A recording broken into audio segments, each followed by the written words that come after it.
मातृतीर्थ सिंदखेड राज्यामध्ये साहेबांच्या आरक्षण बचाव यात्रेला देऊळगाव राजा असेल, सिंदखेड राजा असेल यांनी जोरदार प्रतिसाद दिला, त्याबद्दल तुमच्या सगळ्यांचे आभार मानते। आज 13 दिवस झाले श्रद्धेय बाळासाहेब आंबेडकर आमच्यासाठी रस्त्यावर उतरले। 25 तारखेला श्रद्धेय बाळासाहेब आंबेडकरांनी मुंबईवरून चैत्यभूमीवरून आपल्या या यात्रेचा शुभारंभ केला। आज 13वा दिवस मातृतीर्थ सिंदखेड राज्यामध्ये साहेब आले।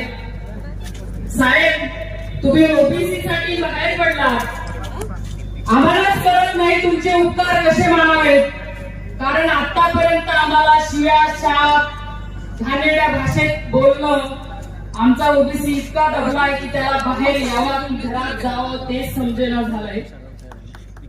लक्षात घ्या, कालही आंबेडकर होते, आजही आंबेडकर